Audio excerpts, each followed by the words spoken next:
അവഞ്ചേഴ്സിലും മാർവലോ കണ്ടിട്ടുള്ള തോറല്ല, ശരിക്കുള്ള Norse മിത്തോളജിയിലെ Thor എന്ന് പറയുന്ന ദൈവം ആരാണെന്ന് അറിയുന്നത് പറഞ്ഞുതരാം. മാർവലിലെ തോർ നമുക്ക് എല്ലാവർക്കും അറിയാം, പക്ഷേ നോർസ് മിത്തോളജിയിലെ തോറിന് കുറച്ച് വ്യത്യാസങ്ങളുണ്ട്. തോർ എന്ന് പറയുന്നത് സാധാരണ ഒരു ലൈറ്റിംഗ് ബോർഡ് മാത്രമായിരുന്നില്ല. തോർ എന്ന് പറയുന്നത് ദൈവങ്ങളുടെയും അതുപോലെ തന്നെ ഈ മനുഷ്യരുടെ ഒക്കെ സംരക്ഷകനായിരുന്നു. അതുപോലെ തന്നെ സാധാരണ ദേവന്മാർ യാത്ര ചെയ്യുന്ന പോലെ ഒരു കുതിരപ്പുറത്തും നല്ല യാത്രയില്ല. ഓന് സ്വന്തമായിട്ട് ഒരു രഥമുണ്ട്. ആ രഥം വലിച്ചുകൊണ്ടിരുന്ന രണ്ട് മാജിക്കൽ ഗോഡ്സുകളായിരുന്നു. ഈ ആടുകൾ ഓൻ ചെയ്യുന്നത് വിഷം കഴിഞ്ഞാൽ ഈ ആടുകൾ ഓന്തനെ തിന്നു. എന്നിട്ട് പിറ്റേ ദിവസം രാവിലെ ആയിട്ടാണ് പിന്നെയും വീണ്ടും പുനർജനിപ്പിക്കും. എന്നിരുന്നാൽ കൂടി മാർവലിലായാലും ഇവിടെ ആയാലും തോറിന്റെ ഏറ്റവും വലിയ കാര്യം എന്ന് പറയുന്നത് അവൻ്റെ ആയുധമാണ് മിയോൾഡർ.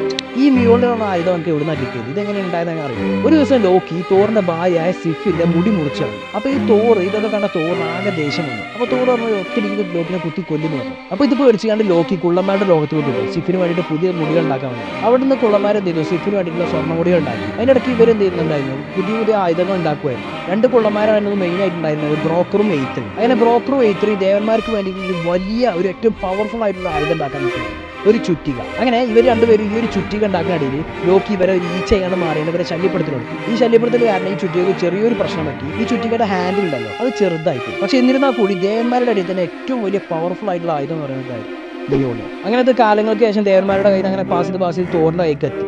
തോർ എന്ന് പറയുന്ന ദൈവത്തിന്റെ മെയിൻ പരിപാടി എന്ന് പറയുന്നത് ഈ അഡ്വഞ്ചേഴ്സിന് പോവുക, അതുപോലെ തന്നെ ഫ്രോസ്റ്റ് ജയിലുകളെ കൊല്ലുക, അങ്ങനത്തെ കാര്യങ്ങളൊക്കെ എൻ്റെ മെയിൻ പരിപാടി. പക്ഷെ എന്നിരുന്നാൽ കൂടി തോറിന്റെ അവസാനം എന്ന് പറയുന്നത് റാഗ്നറോക്കിലാണ്. അവിടെ നിന്നാണ് തോർ തന്റെ ഏറ്റവും വലിയ ശത്രുവായ ഒരു ഭീമാകാരനായ പാമ്പിനെ കാണുന്നത്. അങ്ങനെ റാഗ്നറോക്ക് എന്ന് പറയുന്നത് തോർ ഈ മിയോൾഡർ എന്ന് പറയുന്ന ചുറ്റി വെച്ചിട്ട് ഈ പാമ്പിനെ കൊല്ലുന്നതും, പക്ഷെ ആ പാമ്പിന്റെ വിഷം മൂലം തോർ മരിക്കുന്നതും അങ്ങനെയൊക്കെയായിരുന്നു ഈ റാഗ്നറോക്കിന്റെ എൻ്റെ. അപ്പോൾ റാഗ്നറോക്കിനെ കുറിച്ച് നമുക്ക് വേറെ വീഡിയോ സംസാരിക്കാം. അപ്പോൾ ഇങ്ങനെയൊക്കെയായിരുന്നു നോർസ് മിത്തോളജിയിലെ യഥാർത്ഥത്തിലെ തോർ എന്ന് പറയുന്ന ദൈവം എന്ന് പറയുന്നത്. അവൻ സാധാരണ സൂപ്പർ ഹീറോ ആയിരുന്നില്ല, അവസാനം വരെ പോരാടിയിരുന്ന ഒരു വാരിയർ ഗോഡായിരുന്നു തോർ എന്ന് പറയുന്നത്. പക്ഷേ തോറിന്റെ കഥകളിലെല്ലാം നമുക്ക് ലോക്കി എന്ന് പറയുന്ന ഒരു കഥാപാത്രത്തെ കാണാം. അപ്പോൾ ആരായിരുന്നു ലോക്കി, അല്ലെങ്കിൽ ഈ ലോക്കിയുടെ കഥ എന്തായിരുന്നു, അപ്പോൾ അത് നമുക്ക് അടുത്ത വീഡിയോ